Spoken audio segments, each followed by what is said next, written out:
Hi, Rob. Whenever you're ready. Nuno, good to see you. Nice to see you. Another late goal in that last game. 6 goals in injury time now. Your team have scored. What does that say about this team? Is it something you work on? Something you? No, we don't work on that. We work to try and score.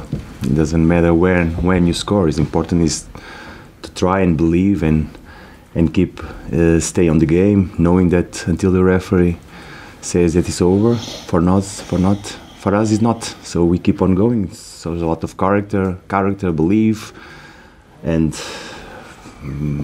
big heart of the boys, because they go to the limit of their strengths and they keep on going. So in that point, very proud of it. Do you think you're one of the fittest teams in the Premier League? Does it prove that?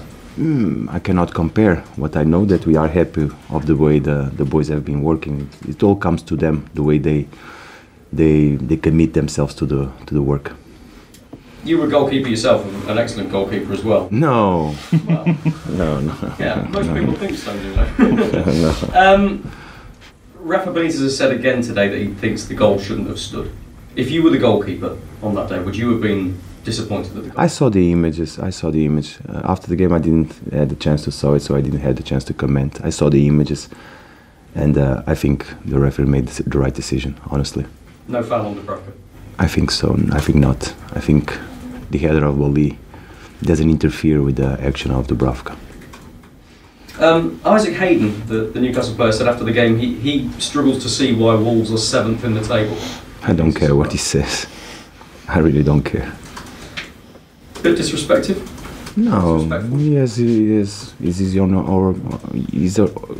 opinion, so I don't care. Thought you might say that. You've already got 39 points, and we've looked back, and in the last 8 years, 39 points has been enough to stay in the division. Nobody who's got 39 points has gone down.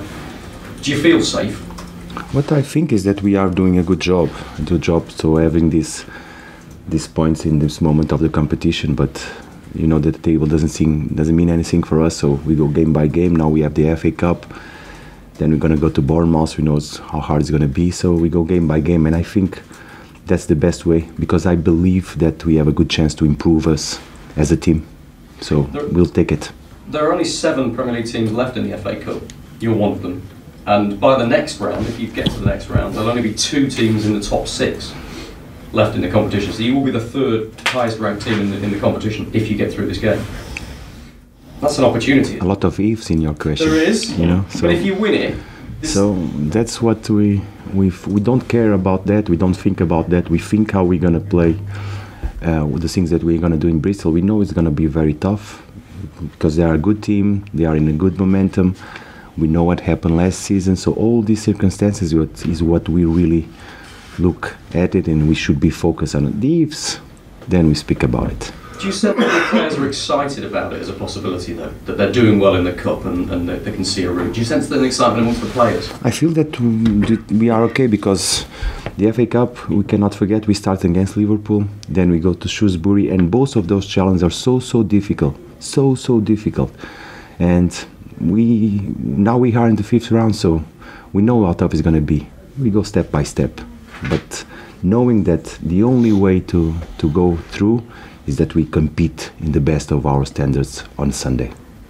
The game there last season, I'm sure you remember quite well. It was quite a feisty affair. You were sent off. Yes. Late winner, and you end up celebrating in the director's box, and some of the Bristol City people didn't like that very much. It was a bad atmosphere that day, didn't it? Sorry? It was a bad atmosphere that day, wasn't it? No, I don't think. I think the game was so emotional. And particularly it was so hard for me to. I was sent off, and I went to the stand, and being there, it makes you that you cannot really help the team. So all the emotions come, and they transform themselves in a big.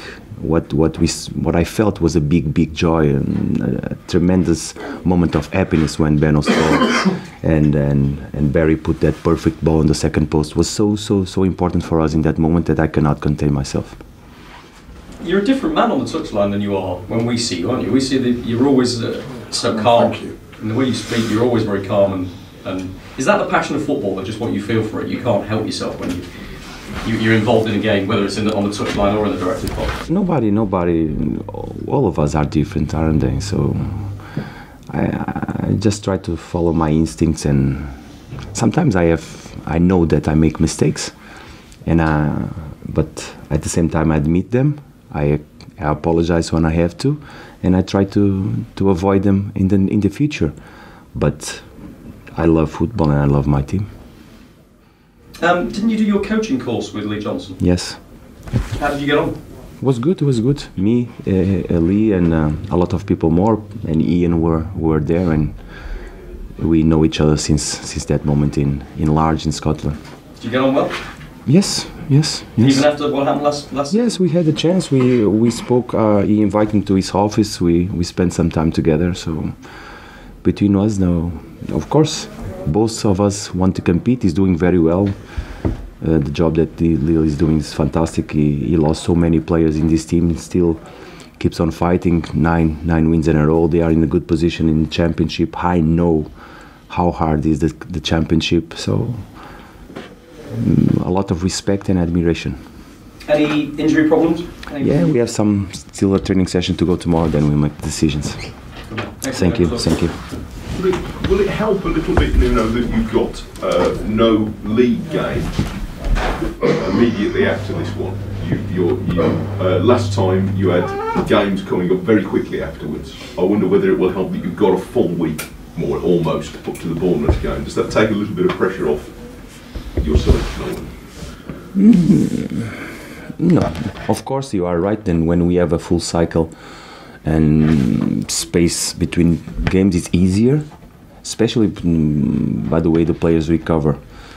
Sometimes the schedule says 2 days between matches is very short. It doesn't have full recovering of the players, so we always compromise this kind of games. But in this case, we are okay.